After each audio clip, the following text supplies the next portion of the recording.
Sicela uthatha ithuba sibingelele emakhaya kuphi nakuphi la nikhona igama onibingelela uDuduzo ngaMkhwanazi sivela kwinhlangano ithuleni organization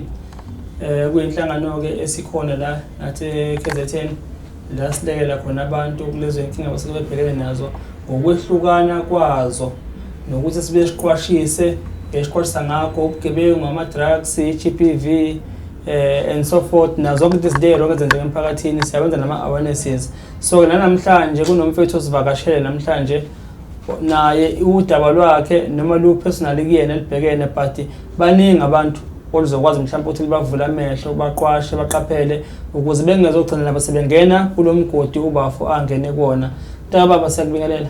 yebo bothi ngiyaphila siyaphila kunjani hayi abangena isazana bothi ngikhona hamba kahle bothi ngithi ngihamba kahle noma kulangayahambe kahle kodwa ke ngihamba kahle ngoba ngiyaphila wangicela ukuthi uyakhala impela soqotho ukusasela ngomncedo nje kuphela U-Sars bothi kunzima kakhulu ngoba namandla kakuphela hayi phela inkaya akusichazele mfethu kwenzakalani mfethu ngicabanga ukuthi kwakunabo 2012 or 2011 wafika umuntu emsebenzini ethi usebenza kaSARS okay kunemali yabantu ewaSARS abangayitholi inikwa belungu yena uyakwazi ukuthi lo mali ayikhiphe akunikeze abese wena umnikeza 50%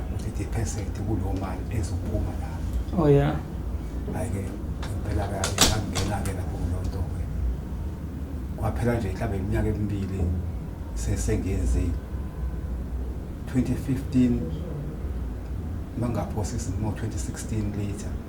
waqala uSARS abamali yakhe wayenza lento lo mlingo wakhe yangena imali wafika futhi elande 30% wakhe wayibona bethu nathi imali yangena yebo ngoba wanginika nje kabili wanginika ngicotha ku 2012 yayilapho 3000 nemali yokuqala eyesibili yabala ngo 15000 nemali okusho ukuthi yabala ngo 45000 nemali engayitholayo ngaye kwaSARS lokho kwethu emva kwalokho akesalahlekela naye emva kwa 2 years 2-3 years ngabona sekubajule imali emsebenzini ngingazi ukuthi ibanjwa kanjani mangiyaka eSharp kwathiwa yangiye kwaSARS mangifika kwaSARS eShipstead kwathiwa hayi ngiye office eThekwini kwaSARS ngangawazi la uSARS eThekwini ngahamba ngasengakuthola ngathola ukuthi ngiyakweleta imali engango 200,000 200,000 Uthatha 45 wena 45 twase iyazala ngabeleke ngikhokha le mali banjwa kwathiwa ngihambe ngenkantolo ngiyochaza statement enkantolo ngaya ngabuya nganika amaphepha ngaphinda khona kwaSARS still namanje sabanjwa futhi ke kwenzema kakhulu ke manje kwangcono ukuqaleni ngisale ekhaya eShipstead kunzima kakhulu manje ngoba sengasuka eShipstead ngizokhe emqashweni la usazwe ebanga endawubambe kancane ubamba ngale ndlela ukuthi ubabhlungu enhliziyo awunayo imali esikame ngathi bayibamba kuya nokuthi ngisebenze kangakanani mangine overtime nje babamba mhlawumbe 5700 ngenyanga mhlawumbe 4700 ngenyanga ngigcina nje ukukhuluma nabo ngonyaka ophelile mhlawumbe kwakulabo March or April bagcina abahlisele babamba 3700 kusuka lapho kubethi ku 3700 kuze kube uOctober kulo nyaka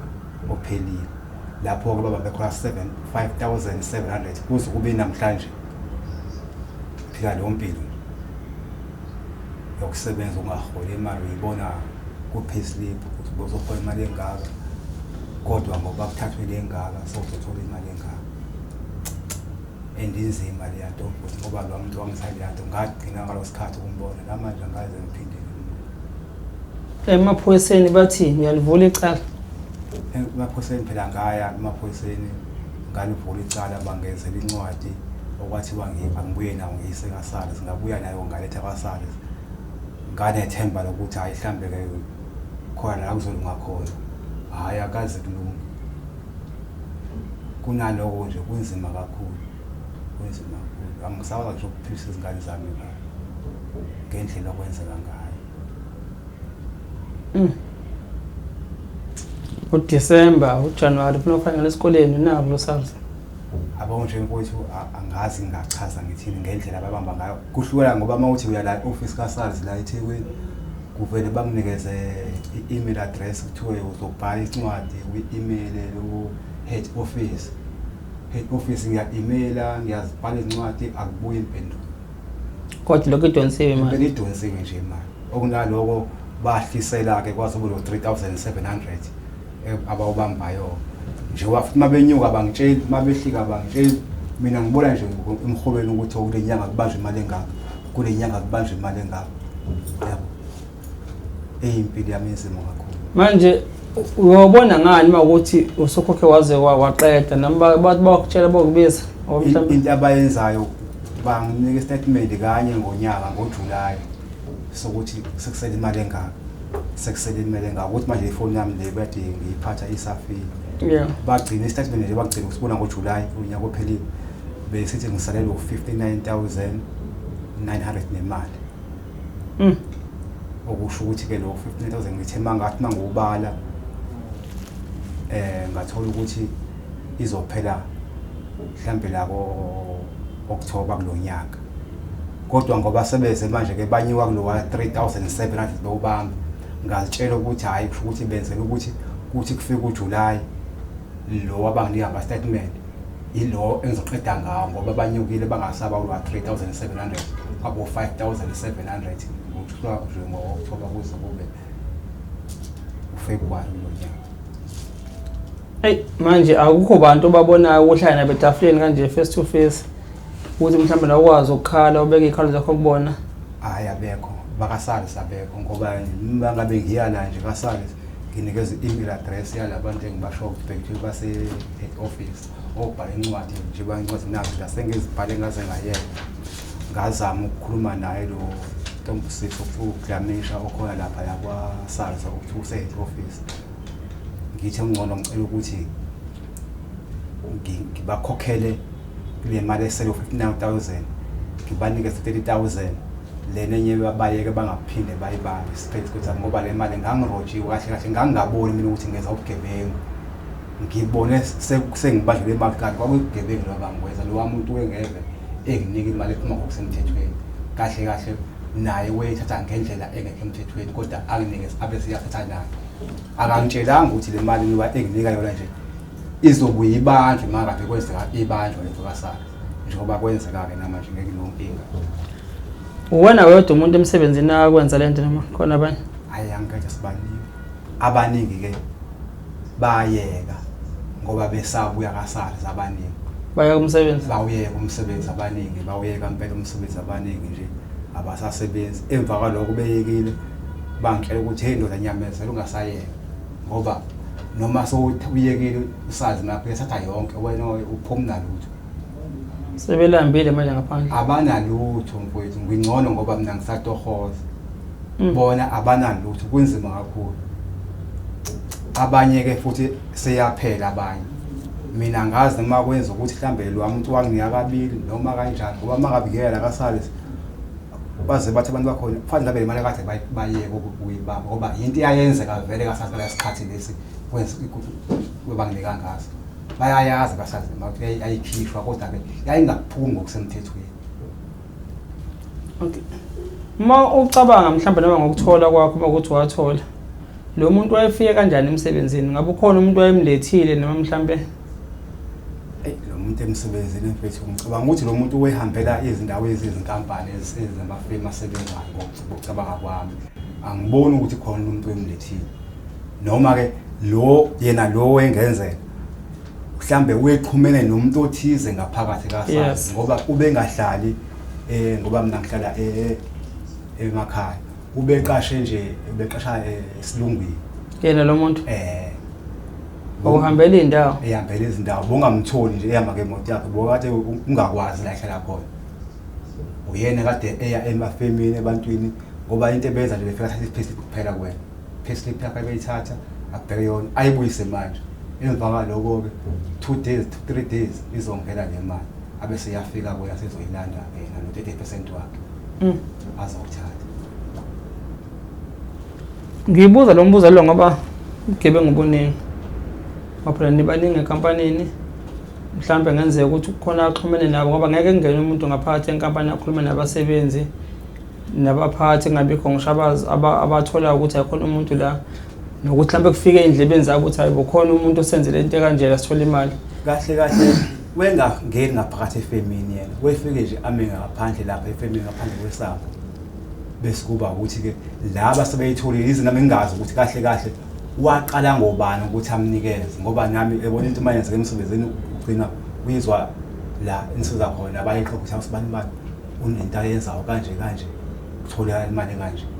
ngoba mina lento ukuyazi kwami ngayizwa ngangihamba no-driver womdabu wasendlini ngayithola ngaye-ke ngayizwa ngaye le ndaba yalo muntu naye esedlile wasemdabu naye esedlile umdabu wasendlini wabe seyixoxela mina ngoba ngangisebenza naye sihamba ngesishakhe naye nangempela mayifika le moto yalo mbhemu athi naya-ke le moto yalo muntu ukuthi selingilibele igama lakhe kodwa yena umuntu wase-Eastern Cape selingilibele igama lakhe ngoba ngagcina sengazi igama lakhe nje ngoba ngathi amakenga amaningi mazi endwebile umuntu wase-Eastern Cape manje-ke ehlala lesilungwini engahlali kodwa engaqashanga emakhaya nje esikele emakhaya athi mina behlala esilungwini waba kanjalo ngangena lo mgibelo kuze kube manje ngathi uphika unyaka 10 lo mangaphosisi le nyaka sazeba nyaka 10 ngoba uqala kwabo bebefike iqala nje ukuthi bebamba 3 months babuye bayeke 3 months ngithi bayekile babuye futhi babuye beka 3 months so from 2017 kuze kube manje abakaze bameke bayibamba kuphela ke manje bayibamba kuphela ende akukho la ukhala khona ukuzwakalayo akekho umuntu okhuluma naye nje bahleli kanje akuzwe mangabe ngiyala ngifike ngikhiphe la maphepha ngithi i-payslip bayayibona imali bayayazi ngoba iyavela khompyutha emakushaka ukuthi le imali yangena ngonyaka ethize kuwena kanje futhi angiyiphika ngavuma ukuthi awukho umuntu angeza imali waka-SARS kanje ngokuthi athi kunemali yabantu eka-SARS abangayinikwe belungu. Ikhona into ayayiphethe lo muntu uthi usebenza ka-SARS nje uthi uqhamuka ka-SARS noma mhlawumbe washo ngomlomo bamkhola abantu. Hayi wengaphethe lutho wesho ngomlomo nje ngoba kuwena nje into ayethatha kuwena i-payslip kuphela weyifuna kuwena bengafuni ID engafuni lutho i-payslip kuphela kwesa kuwena abese futhi akubuyisele manje yona mase ngithola ku payslip awetha wefuna i-tax na ile kuzayo le number yakho tax number yona wethatha ngazi nani ke negama lakho abese ihamba nalo ngoba ngithe sengithole egcineni nje kwakulabo 20 ngoba la eThekwini ngifike ngo2017 ngo2016 ngangisake shifting sozophela unyaka ngathola ukuthi lo muntu kwawuyena lo bengenzela lento wesenzela lento ubengasebenzi kwa-SARS kodwa kuthina ukuthi siza ka-SARS wengasebenzi ka-SARS wexhumene nomuntu osebenza ka-SARS yebo kulukhuni mntaka baba hayi kunzima kulukhuni mfethu kulukhuni ndiyakubona kodwa baningi abantu abagaxela ngishiye ifundiswa kule sibaningi ukuthi angifuni nami ungasho sibaningi ngishiye ifundiswa esebenza kukhulumela impela othisha ngaphoyisa ngokuhlwana kwabo bagaxele bayidlile le mali esingazi ithola kanjani futhi thina nje kuphela lo mahlalele elingayithola esingakwazi ukuthi siyithole le mali futhi kuphela masithiwe wena ngabomahlalela awungabe kubhujiwe hayi ngabe kubhujiwe ile ko 350 mengabe phela uyiba mewitholile ezothatha umsebenzi wakhe uma ngawasebenza izoyiba ibanjwe futhi abasicela amajele yabona abanga kanjalo futhi abantu abadla mali le hayi mfowethu mina ekhindini wangicela phansi abo 10 years lo anginalutho mangithi ngiyabheka ukuthi imali engikhokha ngonyaka ka-SARS imali ibala ngonyaka ngikhokha imali lapha ko-46,000 uma ngibala roughly lo 3,700 yize ke kungabi imali eyodwa kuze kuphela unyaka kodwa uma ngobala nje ilapha ko-46,000 nemali ngonyaka imali ebanjwa ka-SARS njengoba kuthi kade bethi 200,000 nje ithathe sithi 59,000 lesangoJulayi ngathi mangibala 46,000 futhi ngizokhokha kuJulayi kuzoba kusahla imali encane mhlawumbe ngokha 3 months bese iyaphela kanye ke bazothi ngo-October vele baqale naphela bayothi 5,700 ngenyanga ngase ngithi ngoba vele noma ngiyakhola ngisizakala angisale sengigwinyije ngibambe lokuthi izophela kodwa ngoJuly. La maphepha waphetha wani athini? Amaphepha la ngangiwabhala kuthiwa ngiwabhalelwe intombazane lokudamisha yalo ubimelwayo ukuze isicelo sami basivayo kodwa ayakaze ufonele. Wanhlanga sibona manje. Wanhlanga sibona ngoba ngaze ngayeka nokumemile ngoba vele kuyafana. Senginethemba lokuthi nje yoziphele yona. Impilo yakhe imile manje vele. Ayimile mfowethu imense. Yabona nje kunengane eqedwe esikoleni unyaka ophelile sathi kufanele ngabe ngiyisakwe isikole eziphezulu ngoba impilo yamanje ifuna abantu abafundile akukho. Into ongatholi ngisho imali oyiboleka ebhenki ngendlela oyiholayo kwi-payslip.